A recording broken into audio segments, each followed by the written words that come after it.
ఈ రాష్ట్ర ప్రభుత్వానికి చంద్రబాబు నాయుడు గారికి ఎంతటి అవమానాలంటే ఈ ఘోర మాటలో చెప్పాలంటే వెంకటేశ్వర స్వామి ఆలయ పవిత్రతను సర్వనాశనం చేసినారు అని కేంద్ర ప్రభుత్వమే చాలా సీరియస్గా స్పందించటం, వెంటనే బిత్తరపోయినటువంటి చంద్రబాబు నాయుడు, పవన్ కళ్యాణ్ గారు నిన్న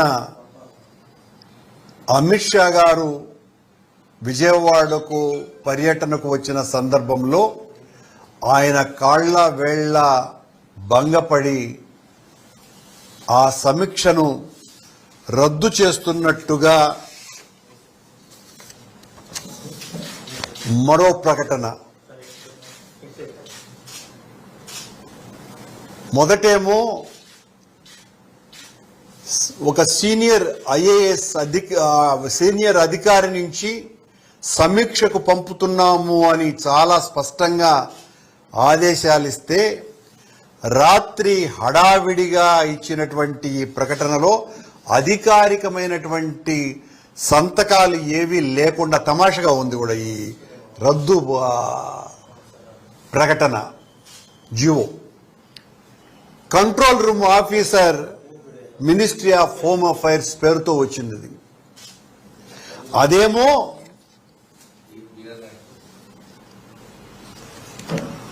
Ashish V Gavai, director disaster management division, ministry of home affairs తో ఫలానా సంజీవ్ కుమార్ జిందాల్ అడిషనల్ సెక్రటరీని డిజాస్టర్ మేనేజ్మెంట్ నుంచి పంపుతున్నామోనని చాలా స్పష్టంగా పంపితే,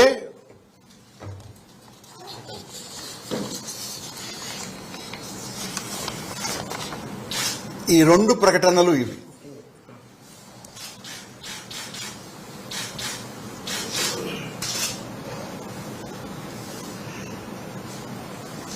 ఒకటి, కేంద్రం అనుమానంగా కొండ మీద జరుగుతున్న అపచారాలకు, దుర్ఘటనలకి బాధ్యులైనటువంటి వాళ్ళ మీద చర్యలు తీసుకోవాలా అన్నటువంటి ఒక స్పష్టమైనటువంటి అంశంగా పరిగణించి వాళ్ళు ఓ అధికారిక సమావేశం ఏర్పాటు చేయాల్సిన అవసరం ఉంది అని 17వ తారీఖున ప్రకటించటము. దాని మీద వెంటనే నిన్న అమిత్ షా గారు రాగానే చంద్రబాబు గారు ఆయన్ను మక్కువ చేసుకుని వెంటనే నిన్న రాత్రి పొద్దుపోయిన తరువాత కంట్రోల్ రూమ్ ఆఫీస్ నుంచి ఈ రకమైనటువంటి ప్రకటన రావటం అంటే ఎంత భయపడ్డారు చంద్రబాబు గారు. మొట్టమొదటిసారి చరిత్రలో లేని విధంగా కేంద్రం తిరుమల వ్యవహారాల మీద జోక్యం చేసుకునే అంతగా ఈ దుర్ఘటనలు జరుగుతున్నాయి అని వాళ్ళు భావించటం. ఇదే కేంద్రం నుంచి సాక్షాత్తు ప్రైమ్ మినిస్టర్ సెక్రటరీ గారే నేను టీటీడీ చైర్మన్గా ఉన్నప్పుడు ఆ రామాలయ ప్రారంభోత్సవం దినాన ఆనాటి రామాలయ నిర్వహణ కమిటీ, రామమందిర నిర్వహణ కమిటీ రాష్ట్రంలో కేవలం 2 ఆహ్వానం పలికింది. ఆ 2లో నేను కూడా ఒకండి. నేను వెళ్ళటం కూడా జరిగింది. ఆ రోజున నాతో అంతపూర్వం ఉన్నటువంటి మోడీ గారి ప్రత్యేక కార్యదర్శి నాకు ఫోన్ చేసి, మా ఈవోకు ఫోన్ చేసి, అంటే ఈవోగా ఉన్నటువంటి ధర్మారెడ్డికి ఫోన్ చేసి, క్రౌడ్ మేనేజ్మెంట్కు సంబంధించి మీరు అధికారులను పంపండి అని వాళ్ళ విజ్ఞప్తి మేరకు మా అధికారులు ఇంజనీరింగ్ శాఖకు సంబంధించిన చీఫ్ ఇంజనీర్, అడ్వైజర్ ఇంజనీరింగ్ దీనికి సంబంధించిన ఆఫీసర్లు అందరూ కూడా దాదాపు 10 రోజుల పాటు క్రౌడ్ మేనేజ్మెంట్కు సంబంధించి వాళ్లకు సలహాలు, సూచనలు ఇచ్చి ఈ రోజున చాలా అత్యద్భుతంగా నిర్వహణ సాగటానికి టీటీడీ అధికారులు ఒక ప్రధానమైనటువంటి పాత్రను పోషించినారు. అంతటి ఘనమైనటువంటి చరిత్ర ఉన్నటువంటి ఆలయానికి ఎంత అప్రతిష్ట తెచ్చినారు అనంటే, చంద్రబాబు గారు అధికారంలోకి వచ్చిన రోజు నుంచి ఆనంద నిలయుడి చెంత అన్ని అపచారాలే. ఈ ఘటనలు దైవానికి జరిగినటువంటి ద్రోహంగా ప్రజలందరూ కూడా భావిస్తున్నారు. మాయ మాటలతో, తప్పుడు వాగ్దానాలతో మనుషుల్ని మోసం చేయవచ్చు చంద్రబాబు నాయుడు గారు. విశ్వనేత్రుని ముందు ఈ వింత నాటకాలు కుదరవు.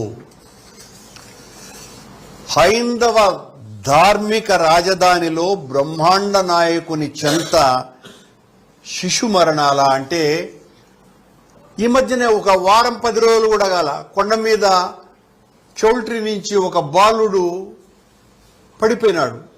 దానికి చంద్రబాబు గారికి సంబంధించినటువంటి పత్రికలు కానీ, ప్రసార మాధ్యమాలు కానీ ఏ రకమైనటువంటి ప్రచారము ఇవ్వాల.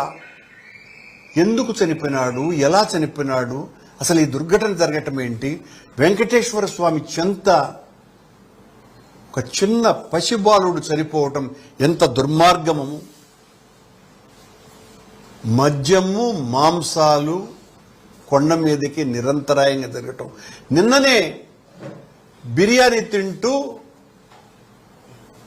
ఆ పైకి ఎలా పోయిందో కూడా పర్యవేక్షణ చేయనటువంటి అధికారుల అలసత్వంతో రాజ్యమేలుతోంది తిరుమల ఆలయం. మధ్యలో 3-4 సార్లు మద్యం బాటిళ్లు పట్టుకున్నట్టు కూడా పత్రికల్లో వచ్చింది. ఎన్ని రకాలైనటువంటి వీటి మీద ఏ రకమైనటువంటి విచారణ చేయకుండా అడ్డుకోవటాలు చేస్తున్నారు చంద్రబాబు గారి ప్రభుత్వం. ఏం పట్టించుకోవటం, మొద్దు నిద్ర వహించటం తప్ప ఒకటి లేదు. అన్ని అబద్ధాలే, అన్ని అపచారాలే, అన్ని అపశృతులే. సర్వసాక్షిని మోసం చేయటం సామాన్యునికి అంటే చంద్రబాబు గారికి వీలవుతుందా? సాధ్యం కాదు. మీరెన్ని మాయమాటలు చెప్పినా సర్వసాక్షి అయినటువంటి ఆ పరమేశ్వరుడైన వెంకటేశ్వర స్వామి మీ పాప భండారాన్ని బద్దలు కొట్టడానికే ఆయన ఖచ్చితంగా, మీరన్నారు మేము పాపాలు చేసినాము, మా పాపాలనన్నింటినీ కడిగి పారేస్తాను అన్నటువంటి చంద్రబాబు నాయుడు గారు ఈరోజు మీ పాపాల పుట్ట కొండగా మారుతోంది. వైకుంఠ ఏకాదశి పర్వదినాన్ని దర్శించుకోవటానికి వచ్చినటువంటి భక్తులకు సరైనటువంటి ఏర్పాట్లు చేయకుండా బంధుల దొడ్డిలో తోసినట్టు ఒక పార్కులో తోసేస్తారండి. అప్పటికి దాదాపు 10 గంటల పాటు వాళ్ళ మలమూత్రాలకు కూడా పోవటానికి వీలు లేకుండా చేసేసి, వాళ్ళ కనీసం తాగటానికి నీళ్లు కూడా లేకుండా చేసి, ఒక్కసారిగా క్యూ లైన్లలోకి వదిలేయటం. ఆ తొక్కిసలాటలో 6 మంది మరణించటం, 51 మంది. అది కేవలం ఒక చోటనే జరిగినటువంటి విషయం కూడా కాదు. విష్ణు నివాసం దగ్గర జరిగినటువంటి సంఘటనలో మరొక వ్యక్తి కూడా మరణించినారు. మిగతా చాలా చోట్ల తొక్కిసలాటలతోనే జరిగింది. ఎవరు బాధ్యులు? బాధ్యత తీసుకోవాల్సినటువంటి వ్యక్తి చంద్రబాబు నాయుడు గారు, ముఖ్యమంత్రిగా ఉన్నటువంటి వ్యక్తి. ఏ బాధ్యత తీసుకోవాలా? ఆయన ఏదో తూతూ సమీక్ష చేసి అసలు దీనికి ప్రధానమైనటువంటి కారణమైన ఈవో, కొండ మీద అడిషనల్ ఈవో, కలెక్టర్ వీళ్ల మీద చర్యలు తీసుకోకుండా తూతూ మంత్రంగా ఎస్పీని ట్రాన్స్ఫర్ చేసి ఆ కింది స్థాయి అధికారులనిద్దరిని సస్పెండ్ చేసి, ఆయన సమీక్ష చేసిన తర్వాత తనకు కావాల్సినటువంటి మీడియాలో కూడా ఏ రకంగానూ కూడా ఆ తర్వాత తిరుమలలో ఒక సంఘటన జరిగింది అన్నటువంటి విషయాన్ని కూడా పూర్తిగా మరుగున పెట్టేశారు. Subscribe to Social TV Telugu for more videos. Hit the bell icon for faster updates.